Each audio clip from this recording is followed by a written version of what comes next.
আসসালামু আলাইকুম এভরিওয়ান। আজকে আমরা রান্না করব খাসির গোশত দিয়ে লাউ দিয়ে। তো প্রথমে করে একটু তেল দিয়ে নিব, এরপর পেঁয়াজ কুচি দিয়ে দিব। পেঁয়াজ কুচির ভিডিওটা ক্লিপটা উঠে নেয়, আপনি একটু দেখে নেন। পেঁয়াজ কুচি দিয়েছি এবং মরিচ কুচি দিয়ে দিয়েছি। তারপর এটাকে ভালো মতো নেড়ে চেড়ে নিব।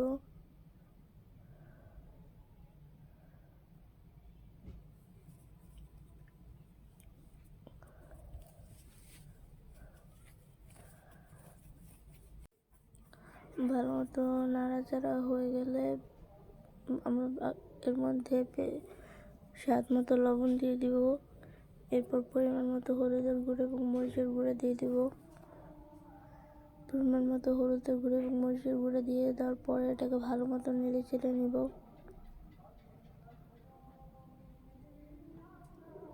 এখানে জিরা গুঁড়াও দিয়ে দিব আমরা, ধনিয়া পাতা গুঁড়া আর কি। তো যত মশলাগুলো আছে সব মশলাগুলো এখানে দিয়ে এটাকে ভালো মতো আগে মিক্স করে নিতে হবে, যেহেতু আমরা খাসির গোশত রান্না করছি তাই। এরপর এখানে একটা তেজপাতা 3 টুকরো করে দিয়ে দিব। এরপর আদা বাটা রসুন বাটা দিয়ে ভালো মতো এটাকে মিশিয়ে নেব হালকা পরিমাণে একটু পানি দিয়ে।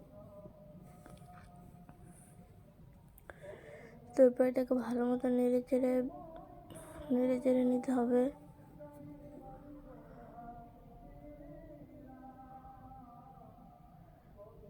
এটাকে ভালো মতো নেড়ে চেড়ে আগে কষিয়ে নিতে হবে, তারপর বাদ বাকি যা করার করতে হবে। কষিয়ে নেওয়ার পরের মধ্যে আমাদের গোস্তগুলো দিয়ে দিব। এখানে গোস্তের পরিমাণটা খুবই কম ছিল, আপনারা বেশি নিলে বেশি দিবেন। তারপর এটাকে ভালো মতো নেড়ে চেড়ে নিব। এটাকে নেড়ে চেড়ে একটু মিশিয়ে নিব যেন এটা মিশে যায়।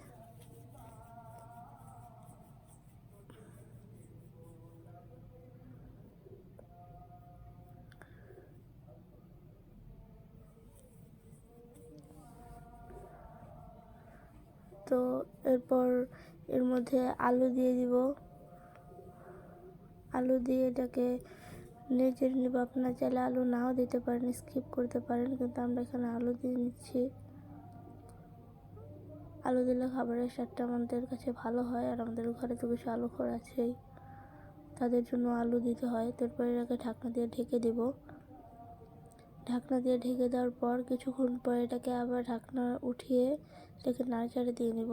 আপনাদের মাথার ব্রেন কাজ করে কিছুক্ষণ পর এটা উঠাবেন। তো এটাকে আবার উঠিয়ে আবার ভালো মতো নাড়াচাড়া দিয়ে আবার ঢাকনা দিয়ে ঢেকে দিবেন। আগে এর মধ্যে টমেটো দিয়ে দিবেন, যদি আপনাদের টমেটো দিতে ইচ্ছে হয় আর কি। টমেটো দিলে খাবারের স্বাদটা সবসময় বেশি হয়। তারপর আবার ঢাকনা দিয়ে ঢেকে দেবেন টমেটো দিয়ে দেওয়ার পর। তো আবার এরপর ঢাকনা উঠিয়ে আবার ভালো মতো নাড়াচাড়া দিয়ে নেবেন।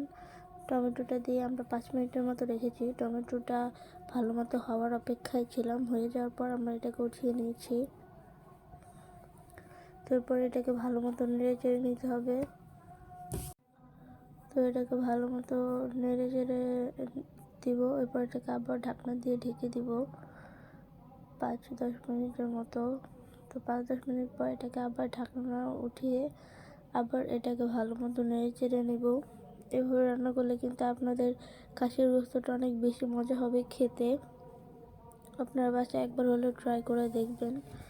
তারপর ঢাকনা উঠিয়ে আবার ভালো মতো নেড়ে চেড়ে নিব। তো এটাকে ভালো মতো নেড়ে চেড়ে নিলে আমরা কিন্তু এটাও দেখব যে আমাদের লাউ, আলু এবং গোস্তগুলো ভালো মতো হয়েছে কিনা, মানে মাংসগুলো। তাহলেও কিন্তু আমরা উঠিয়ে নিতে পারবো। আপনি কিন্তু চাইলে আরও বেশিক্ষণ রাখতে পারেন।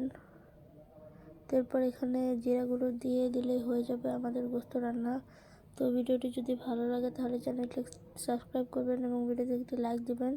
আমাদের চ্যানেলের সাথে অলওয়েজ কানেক্ট থাকবেন। নতুন নতুন ভিডিও পেতে আমার চ্যানেলটি সাবস্ক্রাইব করে রাখবেন এবং ফলো করে রাখবেন। আমরা আপনাদেরকে নতুন নতুন এবং ইউনিক খাবারের ভিডিও দিব।